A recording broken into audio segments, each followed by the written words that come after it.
have a one versus one tonight. From Bangladesh, I have an advocate in the Supreme Court of Bangladesh, Barrister Khaja Tanveer Ahmed from Dhaka. And from New Delhi, I have Sushant Sareen, geopolitical analyst. Thank you very much, Sushant. Thank you very much, Barrister Khaja Tanveer Ahmed. I think we have made our position quite clear about the attacks on Hindu communities, which have been constantly increasing. This point has been made by Vikram Misri as well. What does the Bangladesh government intend to do rather than just continue to deny that there's anything wrong?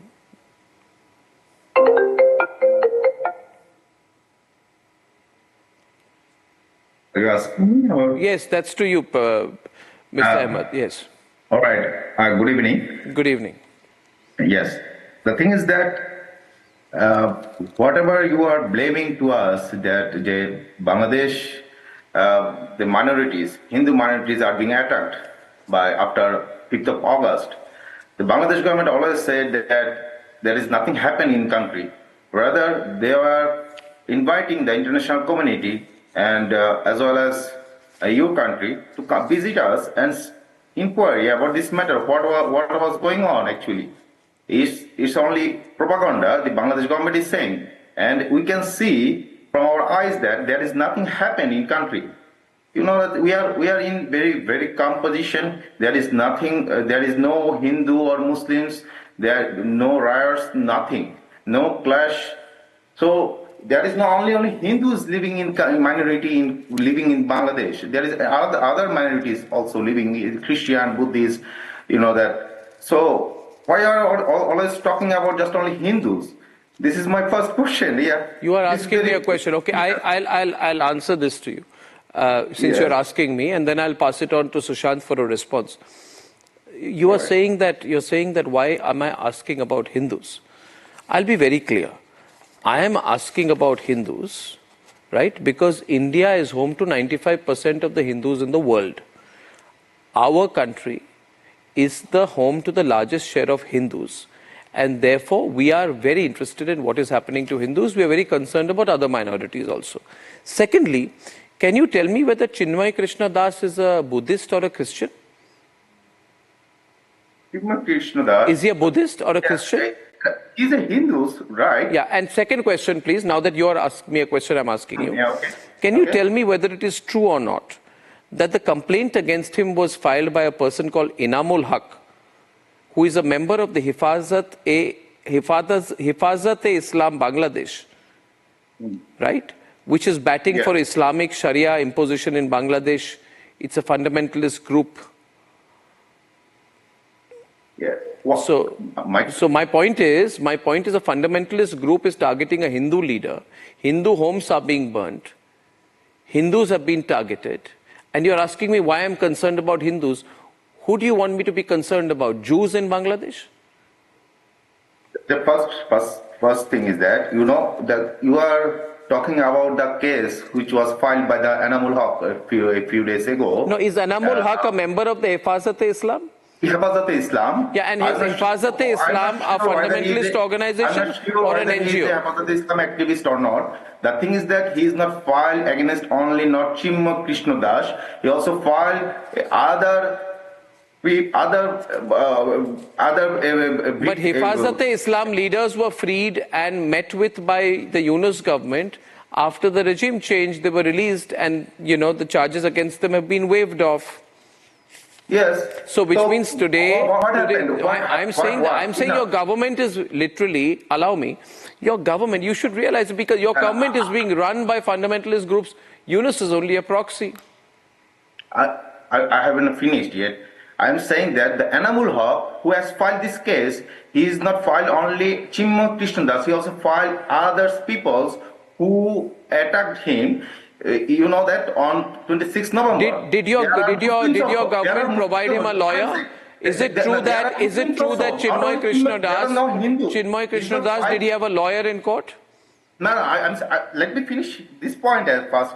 I'm saying that he's not filed only case against Hindus. He also filed against case also Muslim as well. There are lots of accused who are Muslims in this case. Anyway, I So think, I feel that, I'll tell you this, Professor no, no, Yunus, there are, I want, the debate is with Sushant and not with me. Sushant, your response to what you heard so far, pretty elaborate series of initial comments that we've had here. Complete denial is the response so far, at least that we are seeing publicly. Yeah, but that's been the standard Bangladeshi response ever since this crisis has emerged. It's not as though the Hindus were very secure even earlier in the regime that has been overthrown. But at least on the face of it, that regime did assert itself and exert to, number one, keep the fanatics at bay, number two, give some modicum of protection to the Hindus.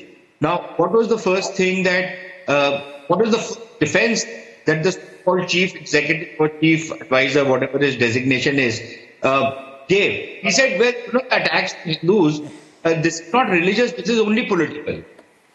This is like saying that in any country, if a particular community decides to overwhelmingly vote in a particular direction, and the other side wins either the election or grabs power, then yes, you are free to season on that community. So, for example, if in India, the Muslims don't vote for BJP and the BJP wins the election, then an open season should be declared on Muslims. Number one. Number two, this Bangladeshi denial of the kind of pogroms and religious cleansing that has taken place, none of them are able to explain how a population which was almost 20% around 1970-71 has now reduced to 75%. What has happened to them? Have they stopped procreating? Have they disappeared? What has happened to them? Obviously, you have pushed them out. Obviously, you have grabbed their properties. Obviously, you have massacred a whole lot of them and forced them to take refuge in India. And the evidence of their taking refuge in India is before us. And if India was insecure, or Muslims in India, as the Bangladeshis very often try and do their walkout, then why would Bangladeshi Muslims be coming into India for economic opportunity if India was so insecure? And in India, the Muslim population, which was 9% at the time of partition, has now grown up to 15-16%. So, this whole denial side from the Bangladeshi side, that no, nothing is happening, all nice, it's all hunky-dory, the minorities are having a party, there is no pogroms against the Buddhists, there is nothing against the Hindus. It's so much of nonsense. But, they keep peddling it. And now that this is being put out, for the longest, Arnab, I think the Indian media has also ignored what's happening in Bangladesh. I think for the first time, the Indian media has taken cognizance of these attacks. And that is what is some of these Bangladeshis. And their pet excuses, this is fake news. This is not fake news. We are seeing real consequences visited upon the minority communities in Bangladesh. And finally, he says, why are you talking about truth? One second, Arnab, let me just make this point. When he says he's almost embarrassed, why the heck are you talking about Hindus? They are supposed to be fair game. Muslims in Bangladesh are supposed to kill Hindus. Don't talk about Hindus. And this is the reason why when the government of India brought in the CAA law, it was not just for the Hindu. It was for all oppressed and persecuted minorities in countries like Bangladesh. It included the Sikhs, it included the Buddhists, it included other communities as well. I just want to get a quick response from Barrister Khaja Tanveer Ahmed to what you've said. Also, one question to you. Barrister, I'm sure you'll agree that Bangladesh needs India more than China. We share much more. Trans-boundary rivers, ecosystems, water management, flood control, several issues we need to work together.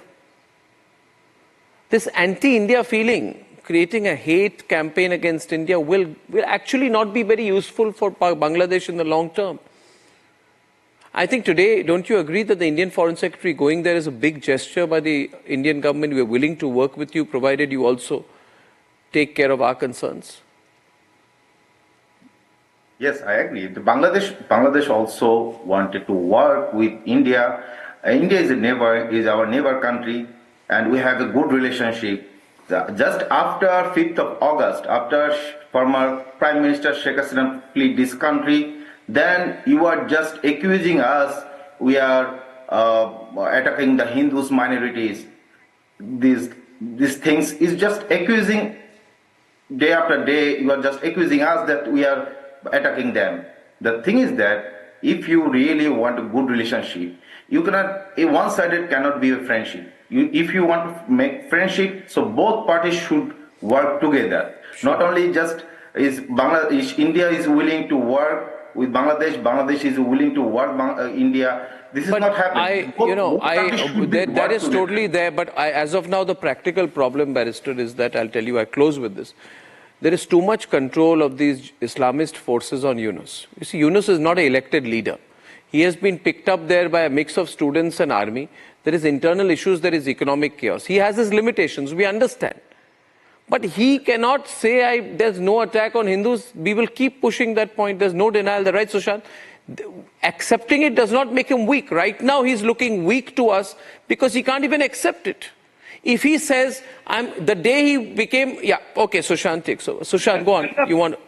Aside from all the points that you have made, this is again this nonsense is being peddled by Bangladeshis that India only had a relationship with one person in.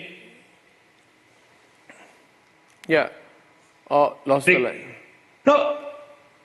India did not have a people-centric approach. What the hell is a people-centric approach? All the projects that we did with Bangladesh were centered around people of India and of Bangladesh. Correct. Those projects are mutually beneficial. Okay. I agree with you. Barrister, 10 seconds. 10 seconds to Barrister Yunus. 10 seconds to Barrister Khaja Tanvi. 10 seconds.